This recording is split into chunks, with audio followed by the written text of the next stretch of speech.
Hi everybody, I'm Verona. I'm a physiotherapist, acupuncturist and nutritionist. Now today I'm going to have a chat about things you can do to help manage your pain while you might be stuck at home. You can't get out and do your usual exercise, like you can't go to the gym, you can't go to the pool, so we need to do something. We need to pay attention to our aches and pains and not allow them to get out of control in this situation. So one of the first things that I would say to you is watching your posture. We're going to be spending a lot more time sitting at computers, watching TV, doing static things around the house. So we need to think about how we sit up. And at the moment, I've got a cushion behind me, behind my back, and I'm sitting my bottom right back in the chair so that I can relax there in a position where I'm comfortable. We certainly don't want to be slouching in the chair like this or sitting, leaning over, looking at an iPad or a phone or something like that, or writing in this forward posture, because you can imagine after a period of time the chin pokes forward, the neck jams, the upper neck and back start to get cranky, the lower back can get cranky. So it's best to actually think about things ahead of time. Position yourself correctly. Make sure that your chair and your desk are at the right height and position for you. Okay? So that, and be a reminder. Tell yourself that every so often we need to get up. We need to check our posture. We need to roll our shoulders. Now, even now, as a physiotherapist for 40 plus years, I still have to do that checklist. I still need to tell myself, because I could be sitting at the computer and it's so easy to creep. And I think, I'll be right.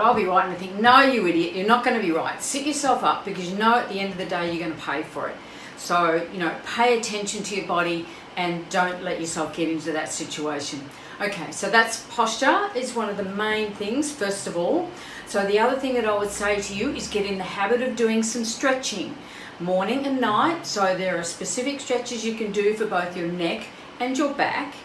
And I'm going to show you a couple now, just a couple of shorts from, I've got a whole heap of videos on my YouTube channel that I pre-recorded.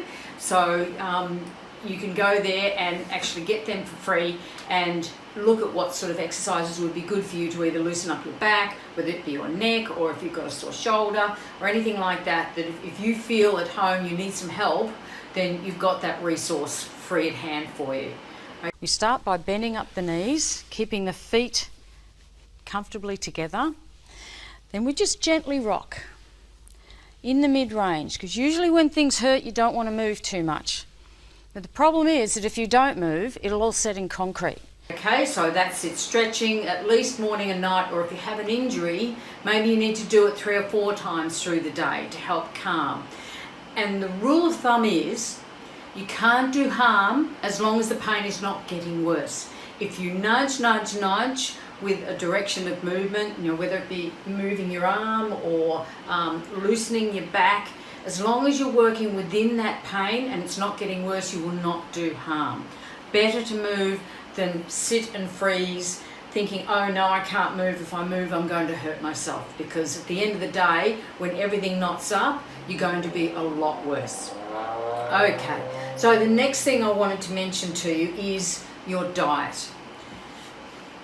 It's very easy to slip into bad habits, eat the wrong kind of foods, get out the munchies, pig out on all the sweets and things when you're at home. But you need to remember that that's going to affect body acidity. It's going to cause more inflammation in your body, and sooner rather than later you're going to start to feel like, oh, my muscles are aching more, or I've got a bit more of a headache, or those aches and pains just seem to increase, or the arthritis in the joints, the hands or the hips are starting to flare.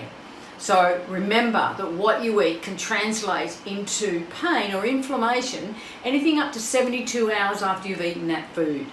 All right, so I have mentioned on previous videos about the importance of your diet with your immune health, but it's also very important to minimize inflammation and pain.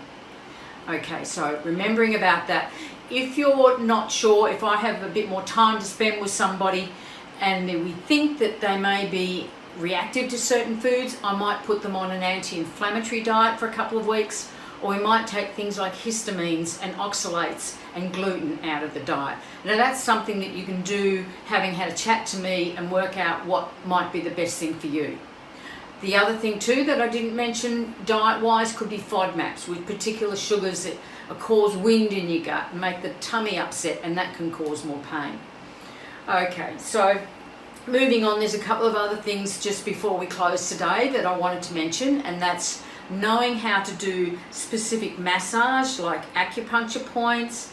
This one on the hand here is really good for any pain through the arm and up into the neck. We've got a point here which is Hergu. We've got points on the arms. Anywhere along here that's tight you can massage to help ease pain coming up into the neck. There are various points on the legs as well and in the buttock that you can actually massage. So all of that information again is on those videos that you can access really easily. So the other thing that I want to do, the final thing today, is breathing. Remembering to take a nice, slow, deep breath from the tummy, not be tense and in the upper chest. So when you have pain, we need to think, relax. Try and take ourselves away from that pain and stress and tension and upper chest breathing, and relax the breath out, and then start trying to breathe from your tummy. All right, so if we think about something else with the breathing and the control there, it can often take away the intensity of your pain. Okay, so again, if you want to have a bit more information, what I'd like you to do is go to my YouTube channel. It's called Verona Chadwick, or Get a Life Physio Acupuncture. If you search either of those, you're going to have access to all my videos, my free videos on all of the different areas. It shows the acupuncture points that you can massage, points on the face for facial tension, for headache, lower back exercises, neck exercises, shoulder limb type exercises. So thank you very much for listening today. And don't forget to subscribe so you can get my updates and new videos when they're published. Thanks again. Bye for now.